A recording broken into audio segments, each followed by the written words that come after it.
Hello friends, welcome back to your own channel Engineering Network. I am back with another interesting topic. So in today's lecture, I will be talking about 8 useful tips for the design of RCC column in ACI 318 and IS 456 specifications.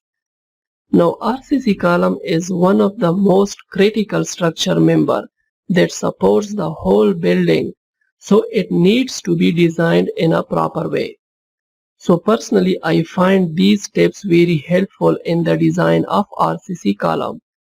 So in today's lecture I will cover the 8 important tips for column design, and I am sure that if you watch this video till the end, then you will be able to design a column by yourself.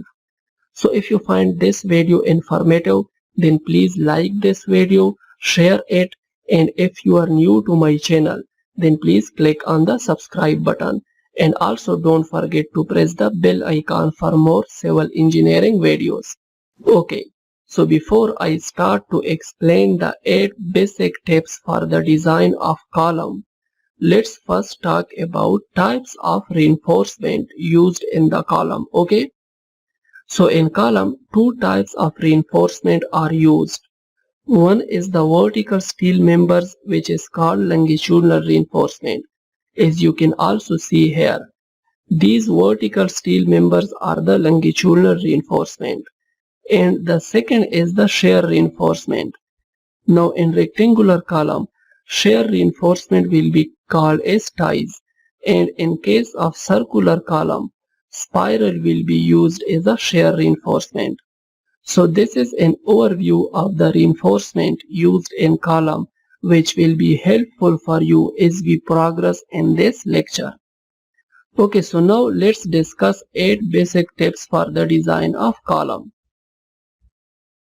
So tip number 1 is the area of steel of longitudinal bars should be greater than 1% of the gross area of the column and less than 8% of the gross area of the column, right?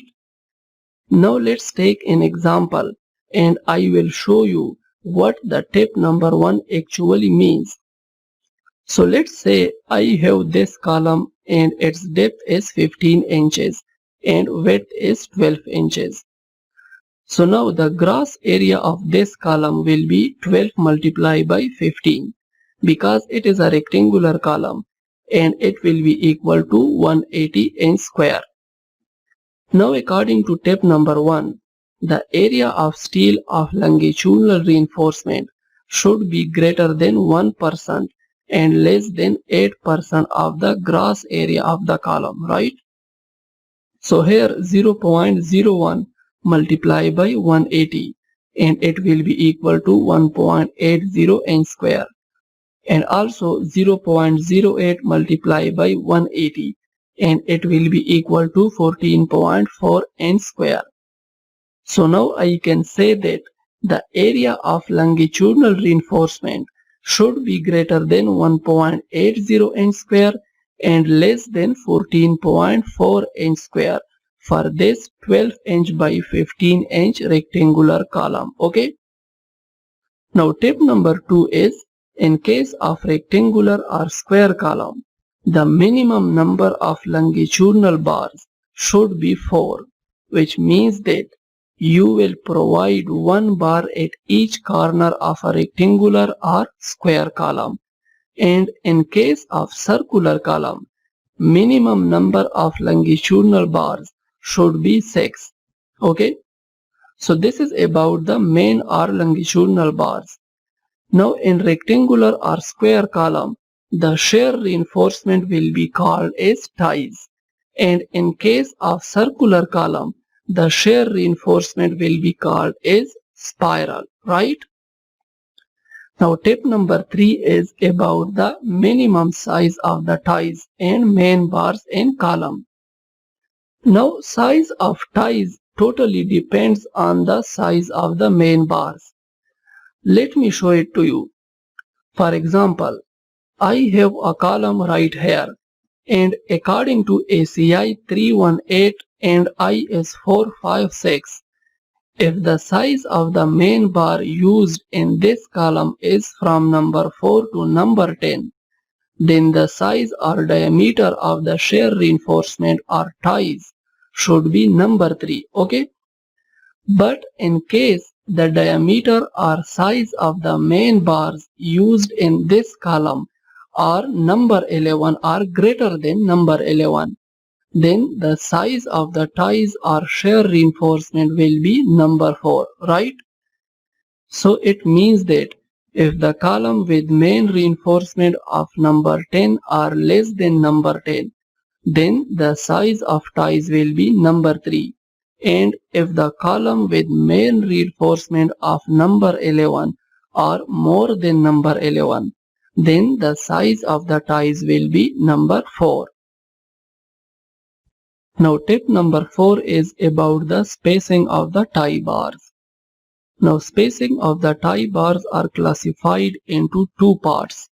One is the minimum spacing of the tie bar and the second is the maximum spacing of the tie bar.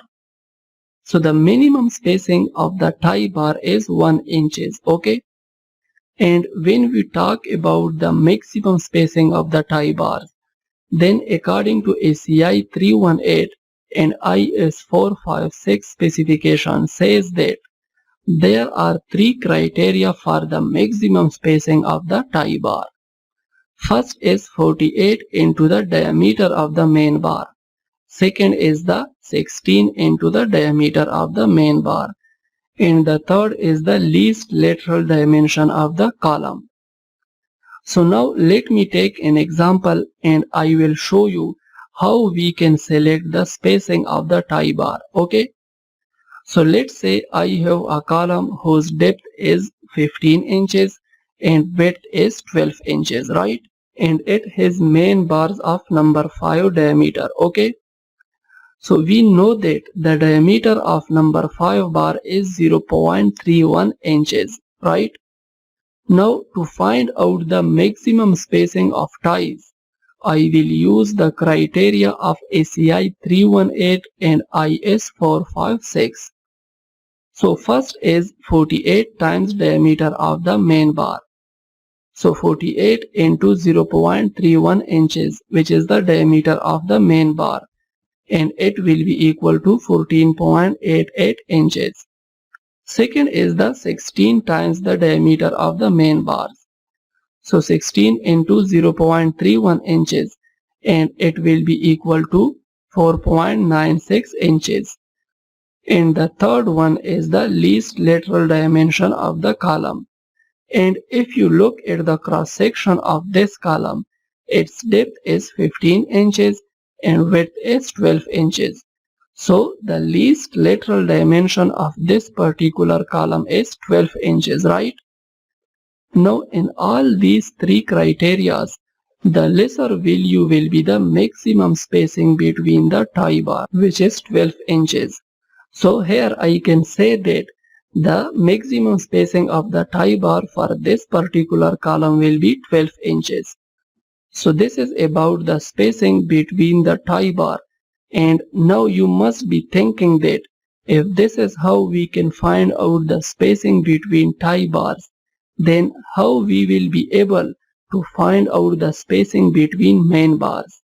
Well, the next step is about the spacing between main bars. Now tip number 5 is about the spacing between main or longitudinal bars. So let's say I have rectangular column which are designed with 8 main bars. Now according to ACI 318 and IS 456, it states that the maximum spacing between 2 main bar or longitudinal bars is 6 inches. So it means that the spacing between the main bars or longitudinal bars should not be greater than 6 inches. ACI 318 also gives us some tips for the design of circular column as well. So let's say I have a circular column which have main bars and also spirals. Now American Concrete Institute ACI states that for circular column, the minimum diameter of the spiral should be number 3. We cannot use a steel bar less than number 3 for the spiral in column. And the spacing between spiral should be in the range of 1 to 3 inches. Okay.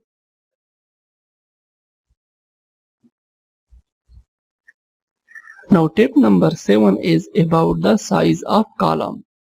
So let's say I have a column and this is the depth D and this is the width B.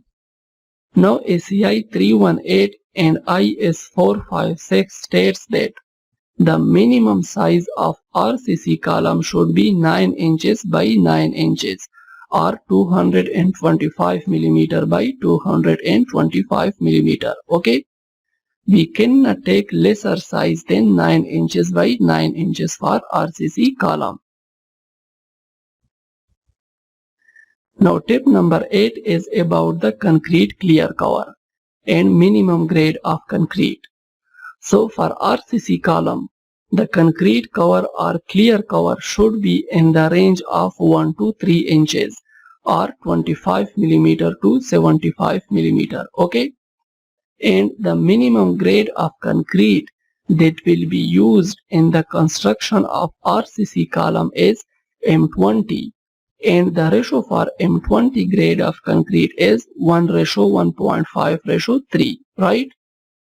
So these are the 8 important tips that are used in the design of RCC column, and if you remember these tips, then it will be very helpful for you to design an RCC column by yourself.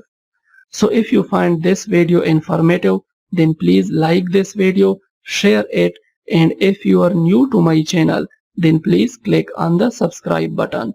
And also don't forget to press the bell icon so that you will never miss a notification whenever I upload a new video. See you in the next video.